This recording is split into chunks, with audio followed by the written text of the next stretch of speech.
Welcome home, my son. I knew you would return to us one day, and I am so very proud. This was a good home, a place filled with love. But have you ever felt that something was missing, even when everything seems perfect? One son felt restless. Have you ever wanted to leave home, to find something more? He dreamed of freedom. He wanted adventure. But how far would you go to chase your dreams? One request changed everything. What would you do if your choice broke someone's heart? Freedom didn't feel like he imagined. Have you ever felt lost, even when you thought you had it all? He had lost everything. Could you admit when you were wrong? But someone never stopped watching. Who has been waiting for you, even when you went the wrong way? Love saw him first. Have you ever been forgiven when you didn't expect it? He was ready to beg, just to come home. Would you have the courage to go back? Would you go back even if love was waiting?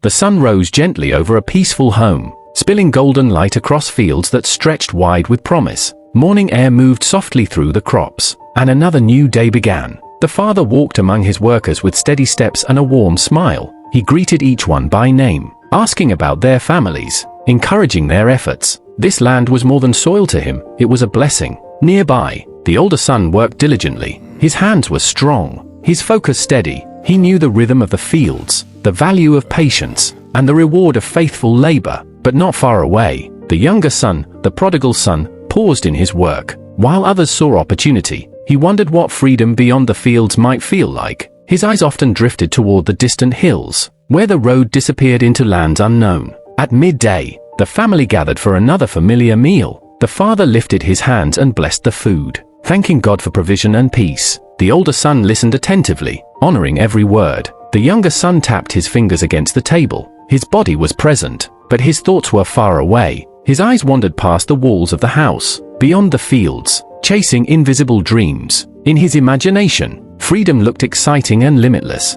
No schedules, no waiting, no one telling him what to do. Just adventure, laughter, and endless possibilities. Stories from the village echoed in his thoughts, tales of distant cities filled with music, bright lights, and pleasure. Each story added fuel to the restless fire growing inside him. That evening, the family prayed together as they always did. Their voices rose in gratitude and trust. The younger son's lips moved with the prayers, but his heart quietly drifted away, carried by dreams of another life. Night fell softly over the home. One by one, lamps were extinguished. The house grew still. Everyone slept peacefully, everyone except the younger son. Moonlight filled his room, casting long shadows across the walls. He stared at the ceiling, whispering his dreams into the darkness. Dreams of independence, dreams of escape. And as the quiet night deepened, a dangerous decision slowly took root in his heart, a decision that would change everything. Morning arrived, but it did not feel peaceful. The air inside the house felt heavy, thick with unspoken tension. Even the light streaming through the windows seemed quiet, as though it sensed something was about to change. The younger son, the prodigal son, sat silently at the table. His usual restlessness was gone. Now there was only determination mixed with fear. His thoughts had wrestled with him all night, and this morning, he had made his choice. Slowly, he stood to his feet. The small sound of his chair scraping the floor echoed louder than it should have. Conversations faded. The room grew still. With shaking courage, he forced the words out. "Father, give me my share of the inheritance." The sentence hung in the air like a sudden storm. The older son turned sharply, disbelief flashing across his face. Servants stopped moving. No one dared to breathe too loudly. In their culture, such a request was unthinkable. An inheritance was given after a father's death, not before. To ask for it now sounded like wishing his father gone. Pain filled the father's eyes. For a brief moment, he said nothing. His face tightened, and he turned away, as if steadying his heart against a wound too deep for words. The room waited. Seconds felt like hours. Then, after a long and heavy pause, the father nodded. No shouting, no argument, no punishment, only sorrowful love. Coins were brought out and counted slowly. Each clink of silver sounded final. Each piece represented years of labor, sacrifice, and hope. The inheritance was measured carefully and placed into the younger son's trembling hands. He held his future in a small, heavy bag, but he could not hold his father's gaze. He avoided his eyes. The older son stood frozen, anger rising within him. The servants exchanged quiet glances. No one understood how the father could allow this, but the father understood something deeper. He knew love cannot force loyalty. It cannot chain a wandering heart. And so he stood there silent, wounded, yet unwavering, as love did the hardest thing it can ever do. Clothes were folded in haste. Coins were tucked securely into his bag. Every movement carried urgency. If he slowed down, he might begin to feel, and he did not want to feel. Behind closed doors, servants whispered. Their voices were low, filled with confusion and sorrow. News traveled quickly through the house. The young master was leaving, and this time, it did not feel like a short journey. In the doorway, the father stood silently. He did not block the path. He did not argue. He simply stood there, watching. His face was calm, but his eyes carried the weight of heartbreak only a parent could understand. The prodigal son approached. His steps were confident, but not steady. As he drew near, he slowed for just a moment. Perhaps he expected a final command, a last-minute refusal, some force strong enough to make the decision for him. But none came. The father said nothing, and so, the son walked past him. Dust rose beneath his feet as he stepped onto the road. The sound of his sandals against the earth echoed louder than it should have. With every step forward,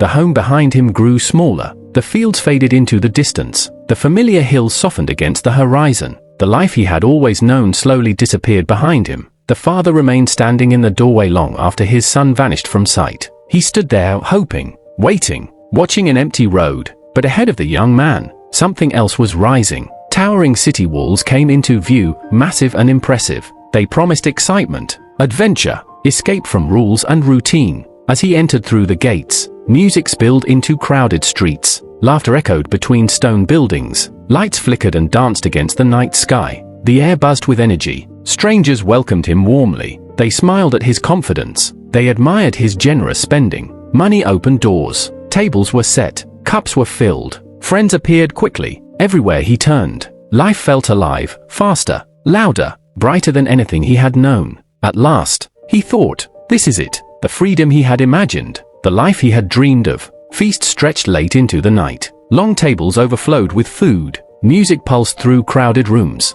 Laughter rang out beneath glowing lanterns. The prodigal son sat at the center of it all, smiling, spending freely, raising his cup again and again. He paid for everything. Another round, he would say, tossing coins onto the table. Friends clapped him on the back. They praised his generosity. They called him brother. They called him legend. And he believed them. But slowly, the bag of money grew lighter. At first, he didn't notice. The nights were too bright, the music too loud, the praise too sweet. Days blurred into one another, sleeping late, waking hungry, spending more. Empty cups and broken promises began covering the tables. The laughter that once felt rich now sounded hollow. Conversations grew shallow. Eyes glanced more often at his coin pouch than at his face. Requests for money came faster. You've got this, right? Just one more time. You're good for it. Then one day, the coins were gone. He reached into the bag, nothing. Searched his pockets, empty. The silence around him felt different this time. One by one, friends disappeared. The invitation stopped. Smiles faded. Doors that once opened wide now.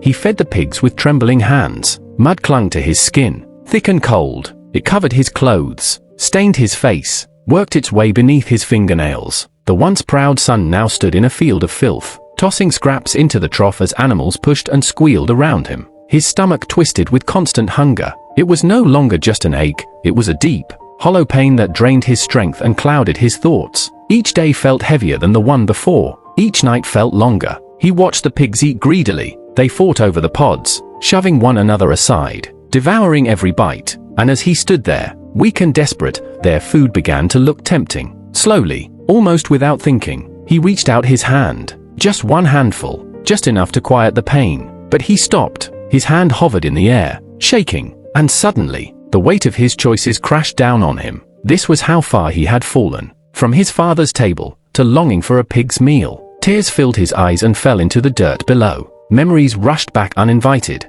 His father's voice blessing the food, the warmth of home, the steady rhythm of the fields, the security he once took for granted. Even the servants in his father's house had bread enough to spare. What had he done? The music, the friends, the freedom, it had all vanished like smoke. He collapsed to his knees in the mud. Broken, the animals continued eating around him, unaware of the storm inside his heart. Through tears and shame, he whispered the words he never thought he would say. Father, I have sinned against heaven and against you. The confession felt heavy, but also strangely freeing. He knew he deserved nothing. No welcome, no celebration, not even a place at the table. At best, Perhaps he could be treated as a servant. Yet in the darkness of his failure, something small began to flicker. Hope. Not confidence in himself, but hope in his father's mercy. Slowly, painfully, he rose to his feet. He could stay here and die in shame, or he could return and face the one he had hurt. And with nothing left to lose, the prodigal son made his choice. He chose to go home.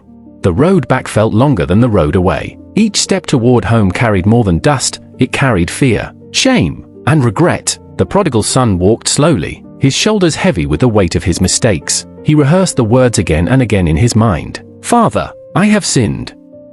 I am no longer worthy. Make me like one of your servants." It was the only speech he had left. Meanwhile, far beyond the hills, the father kept watch. Every day, he stepped outside and looked toward the horizon. Every day, his eyes searched the road. Workers moved around him. Life continued in the fields, but his heart waited. Then one day, something shifted. A small figure appeared in the distance. At first, it was only a shadow against the sun. Thin, slow, worn down, but there was something familiar in the movement. The father leaned forward, his heart suddenly racing. He recognized the walk, not the confidence it once carried, but the rhythm, the way the shoulders tilted slightly, the pace between steps. It was his son. The staff slipped from his hand and fell to the ground. Without hesitation, without concern for dignity, status, or pride, the father ran. Servants gasped in shock. A man of his age and position did not run, but love does not pause for tradition. His robes gathered in his hands as he hurried down the road,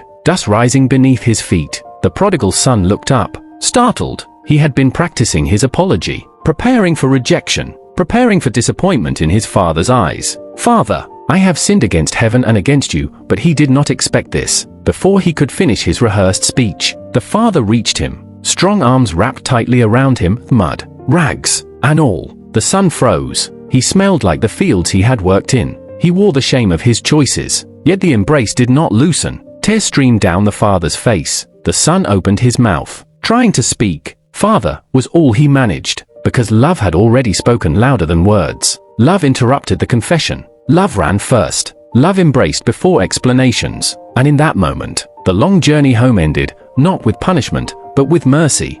The father held his son at arm's length, looking into his tear-stained face as if he were seeing a miracle. Then he turned to the servants, his voice strong and full of joy. "Bring the best robe," he commanded. Not an old garment, not a servant's tunic, the best robe in the house, the one reserved for honor. Servants hurried inside, nearly stumbling over one another in their excitement. "Quickly," the father urged. Sandals were rushed forward. In that culture, servants went barefoot, but sons wore sandals. This was no small detail. This was restoration. A ring was brought and placed carefully on the young man's finger. It was not decoration, it was identity, authority, belonging. The ring declared what words alone could not. "You are still my son." Music soon filled the house again. Instruments that had once grown quiet now burst back to life. Drums echoed, strings sang, voices rose in celebration. Water was brought to wash away the dirt and shame. The mud that clung to his skin was gently cleansed. Each splash of water seemed to erase not only filth, but failure. Clean clothes were wrapped around his shoulders. Where rags once hung, dignity now rested. Where shame once burned, mercy now covered. Laughter returned to the home, but this time it was different. Not the hollow laughter of careless feasts. This laughter was honest, full, alive with gratitude. The father stepped back and looked at his son, restored, renewed, standing once more inside the house he had left behind. Tears still streamed down his face, but they were no longer tears of sorrow. They were tears of joy. He lifted his voice so everyone could hear. "My son was lost," he declared, his voice trembling with wonder. "And now he is found." The house echoed with celebration, because what was once broken had been brought back. What was once empty had been filled, and what was once lost had finally come home. Out in the fields, the older son kept working. The rhythm of his labor had not changed. The soil still needed tending. The animals still needed care. Responsibility had always been his companion. While others celebrated, he remained where he believed he belonged, faithful, steady, dependable. Then, carried softly on the evening breeze, he heard something unexpected. Music. At first, it was faint, then clearer. Laughter followed, bright, unmistakable laughter. It drifted across the fields and wrapped around him like a question he did not understand. Confusion tightened his face. He called for a servant passing nearby. "What is happening?" The servant answered carefully, almost breathless with excitement. Your brother has returned. Your father has welcomed him home. There is a feast, a great celebration. The word struck like a spark to dry ground. Anger flared within him instantly. His brother? The one who had demanded his inheritance? The one who had wasted it? The one who had brought shame upon their family? And now there was music for him? The older son's chest burned with resentment. He had stayed. He had obeyed. He had worked through heat and harvest without complaint. Yet no feast had ever been thrown in his honor. He refused to enter the celebration. He stood outside, rigid and wounded, while joy echoed from within the house. The door was open, but his heart was closed. When the father heard this, he did something remarkable once again. He came out, just as he had run to meet the younger son on the road. He now stepped outside to meet the older son in the field. Love moved toward both sons. Years of frustration poured out of the older brother. Words long buried rose to the surface, complaints, comparisons, hurt. The father listened patiently. Then he spoke gently, not with correction, but with reassurance. My son, you are always with me. All that I have is yours. There was no less love for him, no forgotten faithfulness. But we must celebrate. The father continued, because your brother was lost, and now he is found. The music still played. The door remained open. The choice was still his. And through it all, one truth stood firm. God's love does not wait for perfection. It runs to meet repentance and invites every heart to come inside.